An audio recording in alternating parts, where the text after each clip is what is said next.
Gabriel Summers, and we're about to watch Damn It All Zero video from 2019. I think it technically came out in 2020 because of music rights, but yeah, it premiered in 2019.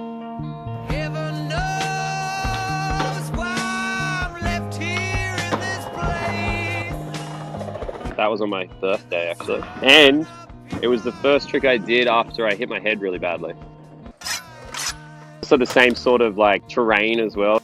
So that was kind of a glorious moment rolling away from that, because I was kind of pretty scared of skating for a long time. Yeah, this one. It didn't really hurt that much at the time, which was pretty weird. We went on a trip the next day and I was just a human bruise. Like everything, I was just black and blue everywhere. There was a moment there where I was just having like one day off, you know, every second day I would just try it again. I was blinded by the zero deadline, I guess. That was when I was getting birdhouse boards, actually.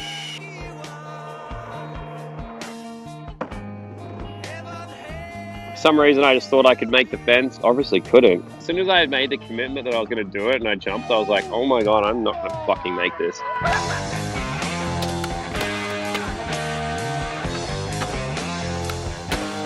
With the lip slide, there's like 2 5 stairs before it that you have to like ollie, but it just made it so much harder. But I think Dane filmed that one actually. I probably could have done it again, but beggars can't be choosers, can they?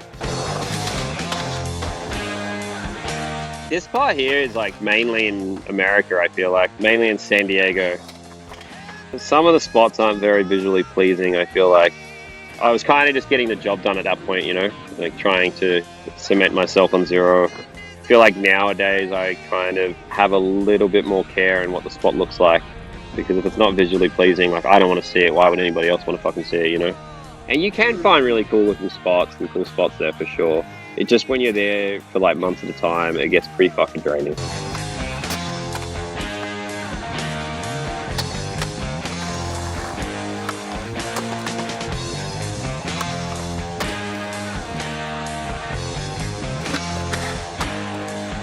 I had a lot of insecurities around this time in my life just because I was an aging am. Things didn't work out with certain companies. I was kind of just jaded, just back at home. I'd already, like, prior that summer, I'd already given up on the dream of becoming a skateboarder. I think around that time is when I filmed that first My War, like the 50-50. And that's when Jamie Thomas kind of hit me up out of the blue.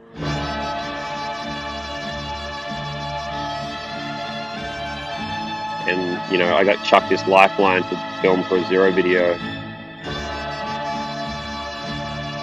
Sacramento, fun trip. That was for Weimer to frontside flip with Davis Cat. Stomped it first try and then just bruised the fuck out of his heel. That roof spot just did not grind for shit. And you'd get kicked out by the cops, and it's in Tustin, kind of near Irvine. And Irvine has like the worst cops in the world. Like, if you get caught skating there, like on a roof, you're going to jail.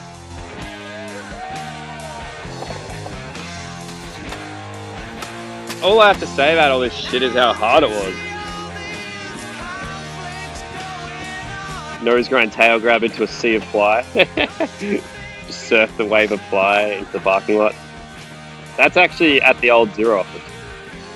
A lot of people do this with sending me kinked rails or rails, and when you don't skate rails, you don't really know what a good rail is. So it's like, sometimes I'll get kinked rails sent to me where it's just like, what are you doing? Like, that's not doable. And I feel bad because they've gone to the effort of sending it to me. I usually just like it and go, oh, sick. That was on a trip to Palm Springs. When Jamie was editing the day before the premiere, and he's just like, look, you've either got to go and film another trick, or you got to go back and do the same drop-in. He's like, you've got to jump on your ass so it looks better for the footage. So me and Vinny had to drive 4 hours to do that drop-in. Went there, did 3 kickflips on flat, and then did the drop-in first try, and then just got stuck in traffic for 8 hours on the way home. It was so shit. Did it twice and did it first try both times. Gustav Tonnesson filmed that. Yeah, it's pretty cool. Yeah, so that 50-50 I tried on the AM scramble. I got really close to it, like grind at the end, and I kind of jumped off on one and just rolled the shit out of my ankle, so I couldn't try it anymore. And then for the zero video, I wanted to go back and do it. I got a flight there by myself, flew in. My friend George, he owns that skate shop out there, and he let me stay at his house. I booked right in the middle of summer. I didn't realize how fucking hot it was there. It was like the hottest time of the year to go to Texas. Got there, went to try it and realized that the spot is the biggest bust of all time. I must have just got lucky the day that I got close to it. So it ended up taking me, I was only meant to be there for 4 days. I ended up having to stay in Texas for like 2 weeks. Also don't regret it because I also ended up like falling in love with Texas. Like the scene there and everything, it was like real fun. I can't say I had a bad time. I think someone had like board slid it or Wally board slid it from like halfway, and I remember going there and just thinking that that was so possible, but there were all these little screws there on the side, and we went there because Michael Pelosi, who used to ride for Enjoy, I was trying to get him to board slide it, and we bought like a hacksaw to hacksaw off these little like screws that were kind of stopping you from lip slide or like board sliding or whatever, and we got to it, and then he was just like, hell no, I'm not board sliding this. I don't know if you can tell in the footage, that's all like bamboo. You know, bamboo's really tough and really, like, can be really sharp if you fall into it. So I couldn't really bail on that side. I think I stomped one just before this one, and I just remember getting to about like, you know, right that last set and just thinking like, fuck, if I stick right now. You can't really tell on the footage, but I was going so fast. I think we counted how many stairs it was. I think it was like fucking like 50 stairs or something. That was a great moment in skateboarding for me, I think. It was a good day. When you're a kid and you think about Barcelona, it's kind of like a day like that, you know? It was cool. So that rail has been skated quite a bit now. I think it was on the cover of Thrasher. Clive Dixon lip slid it. So that rail is at a very famous school. We went there to skate the hubba that everybody skates. And I remember just looking at that rail and thinking like, oh, it's doable. But I think at that stage, no one had ever done a rail that big with a death drop on that side. I think this is like one of those moments, and I'm not trying to be like egotistical or anything, but I think this was like one of those Jeff Rowley moments. You know how he like skated Staples first and skated like Walnut? This was like the first thing. I just didn't know what was going to happen, you know, because no one had ever skated anything that big. I was the first one to skate it. I know that Clive's lip slide came out first, but I was the first one to like step to skate it. So it was like the fear of the unknown with that. To be honest, like at that time in my life, I did feel a little bit bitter that like Clive had the lip slide come out first and everything, just because, you know, with that sort of skating, it's like, you know, you want to be the first one to have their stuff come out on a rail that hadn't been skated, you know. I know that sounds kind of jockey and weird with skating, but I felt a little bit ripped off on that, you know. Heel flip crooks, that was always a dream. I had kickflip 50 back in like 2015, and I remember that day that I did the kickflip 50, I kind of threw one heel flip crooks out because I was kind of doing them a little bit at that time. Just threw one out there, and I think I might have, like my truck might have touched it or something, and I always thought it was doable, but I just like settled with the kickflip back 50. So I kind of knew that I would go back, and I kind of knew when I was going back to the States that I would try it again. That ground at the bottom is so smooth.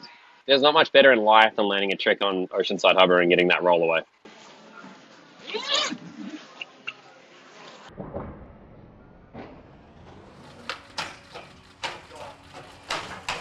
Did not think that was going to happen. That was the last try that I was going to try it.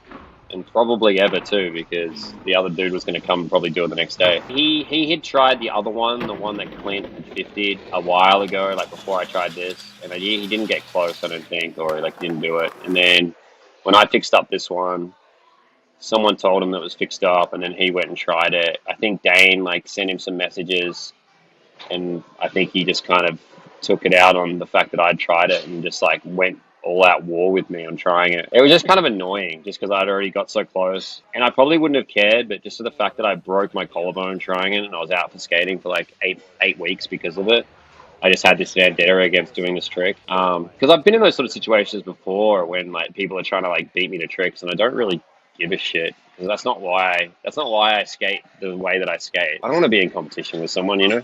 No, it seems fast. It's fucking scary, but that's all the fun. It's the fun about it. But yeah, that's it. That's damn it all.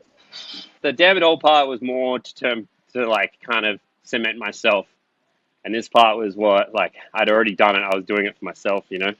I wasn't really doing what I felt like I had to do. I was doing what I wanted to do. Excuse me, can I just plug my laptop in? Yep, we've done it. We've done it. Whew. All right, we're back. Yeah, just two of my friends have passed away. Tully was one of the first people. Oh well, he was one of the first kids that I met. 'Cause he was like a lot younger than me. He was one of the first kids that I met, like at the skate park when I moved to Melbourne from Tasmania.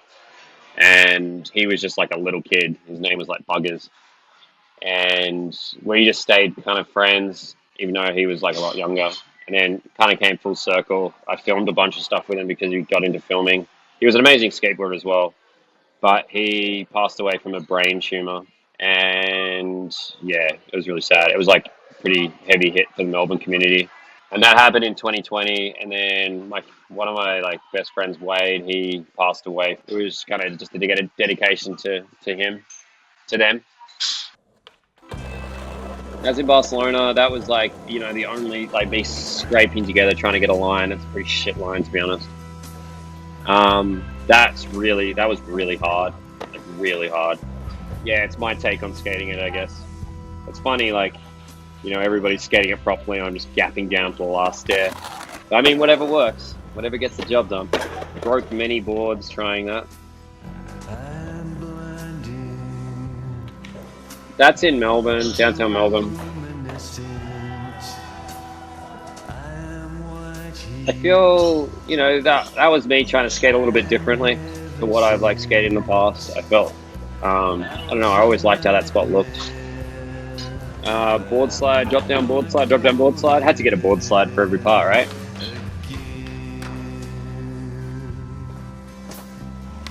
That's my friend Billy Lurkin.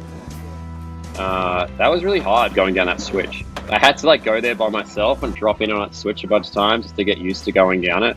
Because it was like kind of, you know, I'm pretty switch illiterate. That front blunt, that spot's kind of cool. I kind of like when something lands onto dirt. I remember that being a lot harder than I originally thought it was going to be. I really hate that nose grind tail grab. A wise man once said, guys, you're only as good as your worst clip.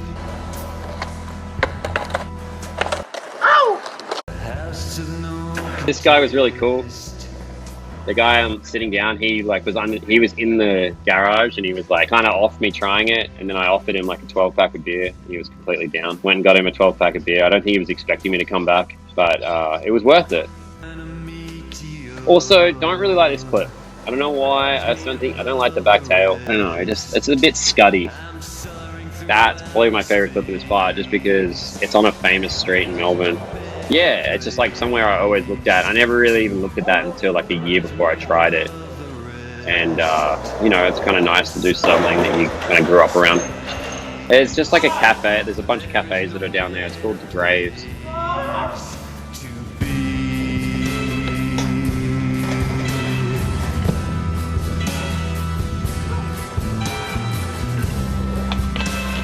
I originally tried it in lockdown, you know, when you had to skate by yourself or whatever. I don't know how gnarly it was in America, but you had to skate by yourself. I just like would set up a phone, and I think I like backtailed 3 of them.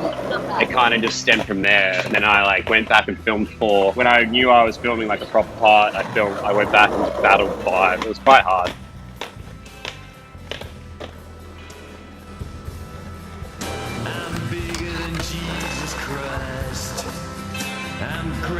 That was very satisfying to do. I don't know if you've seen the slam, but yeah, I ate shit on that. It was really scary. If you fucked up, like getting in, it would like wrap you around the rail. It was quite sketchy.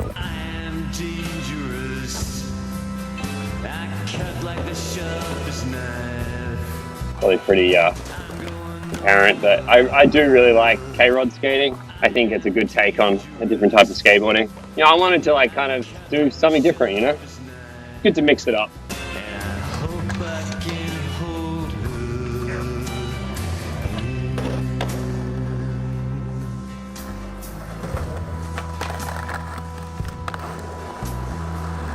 That's in Mexico, pretty standard. Yeah, that didn't land it. Yeah, that was pretty scary. I was having like PTSD flashbacks from the Gap 50 they hit my head on. I just wanted to do it because no one had done it, and it's just like a cool spot that I kind of grew up watching. It was the same day that Chima did the ollie down that massive double set. And that was a great day. It was just like a good Sydney outing, you know?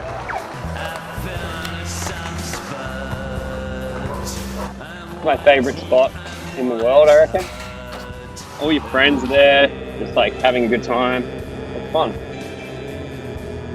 It's such an Australian thing. I love it. I've been trying to get a trick on that for this latest part, just for the rollaway. So like all your friends get to make it in your video part. It's sick. Yep, BA inspo.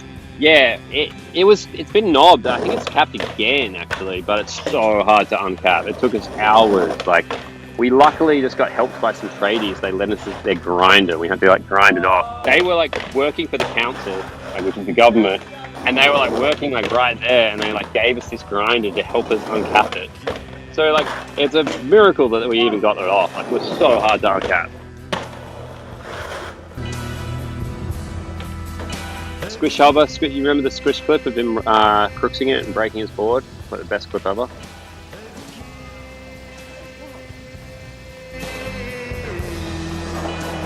You gotta find someone that has a motorized bike that's just randomly riding past, and you gotta pay them $100 to tow you in. Otherwise, you cannot do it. Yeah, that dude just randomly like was riding past. He was like just popping monos or whatever. I was just like, oh, can you try, because I couldn't get speed for it because it's like the ground's so shit, and I was like, oh, can you try to tow me in on one? And I tried one, and it was the closest I got on that attempt. So I was like, fuck, man, please, can you give me one more? He's like, yeah, but then I'm gonna leave. And then I stomped it, and I was like, man, fuck it. I was like, if you tow me in until I land it, I'll give you $100. I'll give you $50 cash right now, one more. And yeah, he towed me in until I landed it, and I gave him $100.